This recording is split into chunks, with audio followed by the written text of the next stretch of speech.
And I know that that does barely compares to the excitement of the keynotes, the agentic AI keynotes you saw this spring on the road. And I think if you don't know that much about AI, or if you do, I really think you ought to watch this part of it for sure. But the fact remains that most of the CEOs who have not imposed a return to office yet, only 12% who have a flexible work policy plan to implement return to office this year. So I think it's kind of interesting that some of the data points that we always suspected are coming in, which is that flexible approaches to work are going to be a winner from talent and fulfillment and even from productivity standpoint. Dropbox is talking about something different, which is the data's not in on the 100% remote model to the same extent, though some companies like Dropbox are having success with that. Not that any kind of headcount reductions are necessarily a good idea, but losing your best performers via return to office mandate seems like a really stupid idea to me.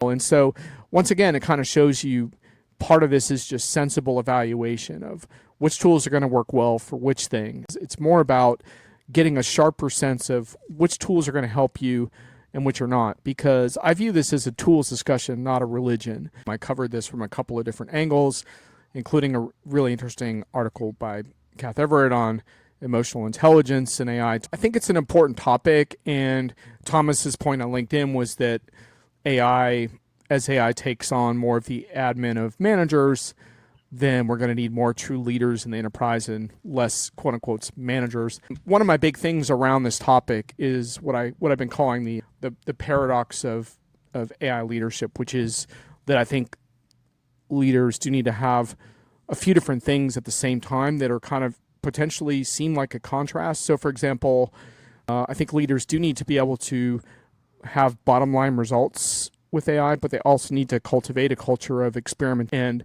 on the video from MIT Sloan that had 10 essential leadership traits, they actually talked about playfulness, Brian, so don't cringe too much here. Some guy drove his Tesla onto railroad tracks, got 40 to 50 feet down the tracks and got it really good and screwed up.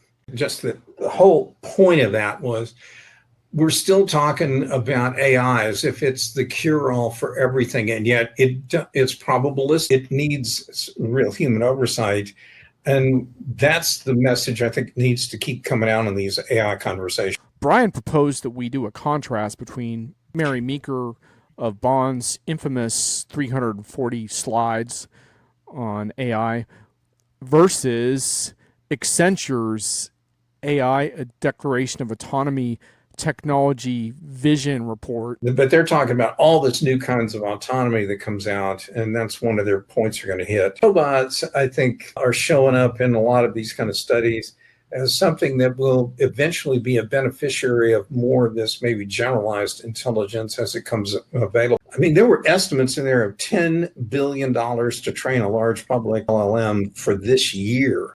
The thing that I liked the most about this 340 slides is I think there was a real attempt to quantify the scope of what is happening with AI on a global basis. I think there's a good conversation to be had that a lot of things happening with AI are actually exacerbating, not necessarily causing, but exacerbating some pretty serious cultural problems, some pretty serious privacy problems when you look at surveillance. But I would say neither of them actually touch on the problems like how do we fundamentally reimagine how work is going to get done?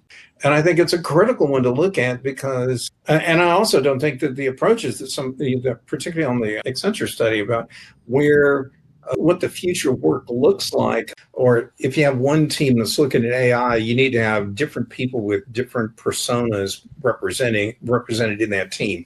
I don't think that's an accurate way of looking at it because there's other technologies, including other forms of machine learning, for example, that are up to 20 or 30 times cheaper than generative AI currently, and I don't think there's evidence that that's going to change dramatically in the coming years.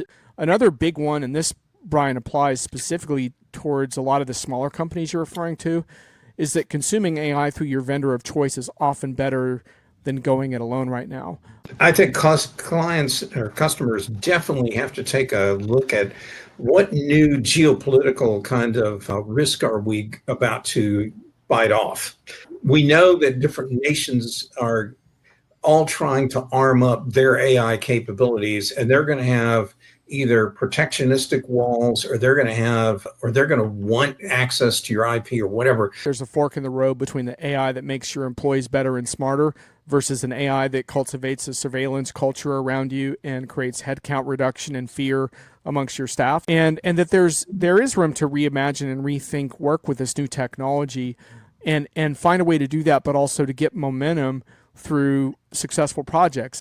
And I think companies have to revisit who will our alliance partners be that are going to help take us forward in the AI age. And I think one of the key criteria there is going to be a different level of trust and risk management as well. But it does require a different level of trust than almost any technology as well, and that has big implications for the service providers you choose. I struggle a little bit right now with the religious fervor around this technology, and I'm going to admit that because it makes me wonder what my voice is in all of that.